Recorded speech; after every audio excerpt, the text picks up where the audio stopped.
for me, uncharted waters pa to. Kasi you can only have reenacting budget pag walang na-approve na budget. May na-approve na budget i-declare invalid. Or magmamadali ang Kongreso ulit na magpasa ulit ng budget. It's possible, no? Kasi an error in legislation can be corrected only with another legislation. Itinanggi na ng Pangulo na blanco ang pinirmahan niyang General Appropriations Act. Ito na yung batas na nagsasaad ng budget ng gobyerno para sa taong ito. Pero sabi ni Ungab, tama naman na walang blanco ang enrolled bill. Ito yung kopya na hango sa BICAM report na naratipikahan na ng Kongreso at pinirmahan ng Pangulo. Ang problema, ang naratipikahan daw ng Kongreso ay ang BICAM report na may mga blanco na naging kompleto na sa enrolled bill. Maling-mali raw ito at illegal dahil anuman ang idinagdag sa enrolled bill ay hindi umano dumaan sa ratifikasyon. Sino ang magician? May magician. Yung seeing it after, wala yun, hindi yun na-ratify. Kung bakit na-ratify, wala man lang nakakita. Si Senador Amy Marcos ang unang nagsabi na may mga blanco sa BICAM report kaya hindi niya ito pinirmahan. Yung hindi ako pumirma kasi natatakot ako sa mga blanco-blanco at kulang-kulang na mga datos. Wala namang nakikitang mali sa naging proseso ng budget si Senate President Francis Chisa Escudero. Yung pinakita nilang unang kopya na may pirma ako kasi nakikita kong kopya ngayon, wala na akong pirma kaya hindi ko alam kung saan galing yun. Ay nakasaad doon na otorisado ang Committee on Appropriation and Finance na mag-correct, magpuno. Sinabi din doon sa huling talata ng Bicameral Conference Committee report. Kapag may pagkakaiba ang GAA sa Bicameral Conference Committee report, ang masusunod ay ang GAA, ang enrolled bill ng GAA. Tingin ni Escudero, palapit ng eleksyon, ang kulay politika ay masyadong matingkad sa ngayon. Bali, part 2 lang ito nung ating na-vlog na rin. May kinalaman ito dun sa by scam na lumalabas nga ngayon na napapanood natin. Ito nga yung mga blankong items na nireplika nila dyan sa... Dahil nga napareact ulit tayo rito, nga sa pinarinig ko sa inyo. Na mahalata natin na nagpapalusot si Senate President Chis Escudero dito. Yun ang mapansin natin. Pero siyempre bago yan Isang magandang araw po sa inyong lahat. Nagpupugay pong muli si Makatang Tambay na walang ibang puhunan kundi mga logic lamang ng buhay. Pa-subscribe kung hindi ka pa nakapag-subscribe at panoorin mo naman kung anong mayroon kay Makatang Tambay. Okay. Yun nga katulad nga nung ating narinig sa na paliwanag o palusot ni Senate President Chis Escudero. Ito nga yung ating naisipan na reaksyonan. Kita nyo, sabi nga niya yung unang-unang bungad pa lang niya, yung unang papel, may pirma ako dun. Pero itong huli, nakita ko, wala akong pirma na ron at di natin alam, di ko alam kung saan ang galing yun. Ibig sabihin, binibigyan din niya rito, talagang fake news nga. Kung saan lang ginawa-gawa yung mga papel na yun o yung dokumentong yun na inilabas ng Congressman Ungab para kumbaga palitawin na nasa kanila talaga yung kapalpakan. Yun yung ating nababasa ron sa kanya sinasabing ito na hindi raw niya alam kung saan nanggaling itong kopyang ito nitong huli na nakita niya. At bilang ikalawa na pagnanais pa rin niya na kumbinsihin yung taong bayan na talagang mali yung mga inilalabas na yun at wala silang sablay doon. Sabi pa niya na ang sinusunod naman dito kung anong enroll bill, kung nasa enroll bill na kompleto naman, na siyang pinirmahan ng Pangulo para maging isang GAA. Na samantalang, ang dapat nga mangyari nito, kung ano yung naratipika nila doon sa BICAM, ikaka-copy-paste lang yun. At yun na yung ipapasa ninyo sa Pangulo para maging isang GAA na nga ito, yung tinatawag na General Appropriation Act. Baga, ito na isang ganap na batas sa budget na ito na kanilang ginawa dyan sa both houses na yan. Senado man yan at Kongreso. At siyempre, bago naman tayo rito nagdadaldal, nagsaliksik din naman tayo. Para kumbaga nag-react naman tayo rito. Hindi naman tayo nag-aalat siyamba lang. O kaya panay ang react natin kung saan na pala tayo dinadala ng ating sinasabi rito dahil hindi nga natin alamin din muna natin kung paano nga ba itong pababudget na ito at kung paano rin tayo ito pwedeng maapektuhan. Kahit tayo mga ordinaryong mga Pilipino lamang umamamayan. Ito ay siyempre nagsisimula sa Pangulo.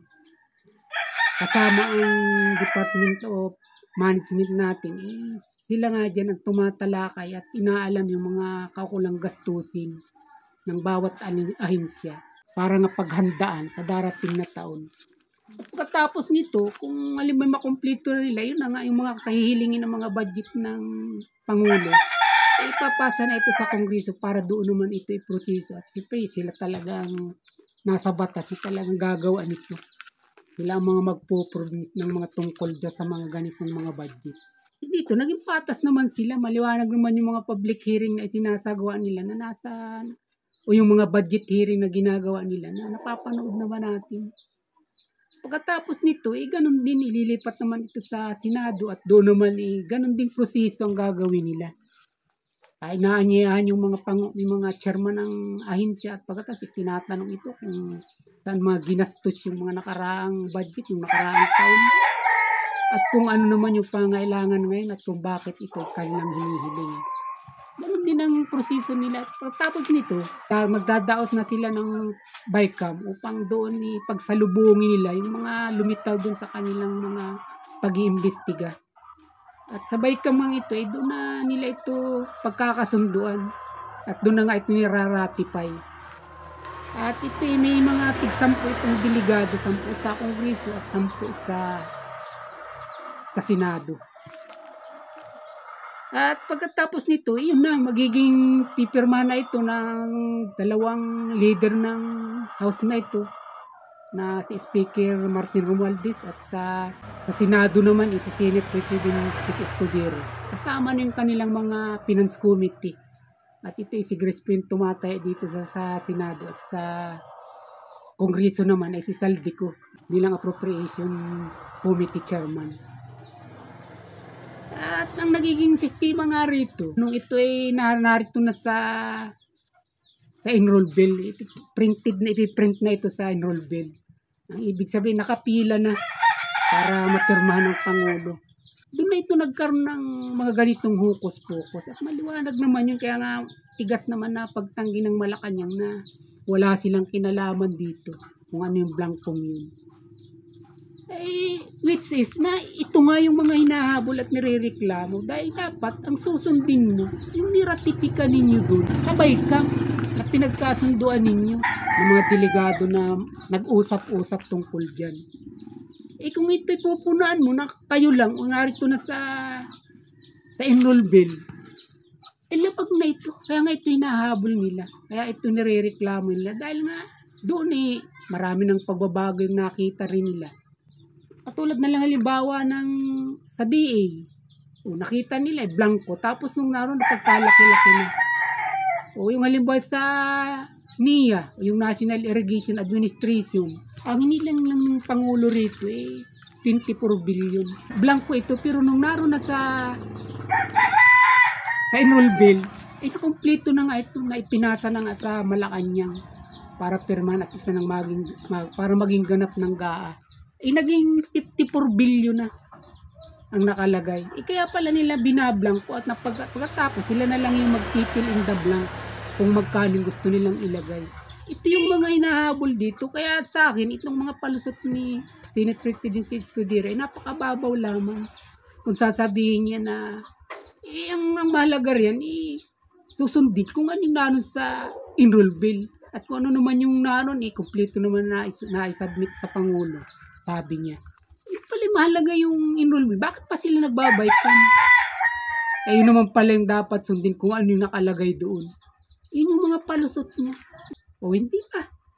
Hindi ito makatwiran kung yun lamang ang magagawin ng palusot na kumbaga iniiwasan nyo na kung ano yung nangyari doon sa BICAM na yun. Na samantalang kayo ang nag-ratifika, ang nag-usap-usap doon at nagkasundo at nagpirmahan kayo doon. Ngayon, nung may mabisto yung mga anomalya ninyo, o mga posibleng mga kawalangian na maaaring pandudugas sa pira ng bayan, ito na ang binibigyan na ninyo ng diin o doon kayo nagtatago doon na sa enroll bill. Tama ba naman ito? Tatanggapin ba naman natin? Bilang mga katotohanan pa nga nito kahit nga si Senator Amy, siya rin ang nagsasabi nito na hindi nga siya pumirma dahil ang dami nga niyang nakitang mga blanco doon. Hindi niya maintindihan at takot siya pumirma kung may mga ganun nakikita sa isang dokumento. Talagang marami nagreklamo din. Hindi naman biro-biro itong ginagawa nila. Unang-unang kitang-kita naman natin kung anong posibleng maging epekto nito sa atin. Ibiro mo na lang kung yung purpose nga kinurakot na nila yung 50 billion Samantalang yun talagang unang-unang nakakatulong sa mahihirap. Tapos magkukubli sila ngayon at magiging ipokrito na kaya may akap at para tulungan yung mahihirap. Alam nyo ba kung ano nakakubli dito? Kaya sa halip na isulong na lang o dagdagan pa yung purpose, kinuha pa ng 50 billion. Kasi hindi sila dun malalantad sa tao na sila yung nagbibigay. Ay kung yung akap, sila mismo yung naghahatid sa tao. Yun yung talagang nakakubli rito, mga kababayan ko. Yun ang katotohanan dyan.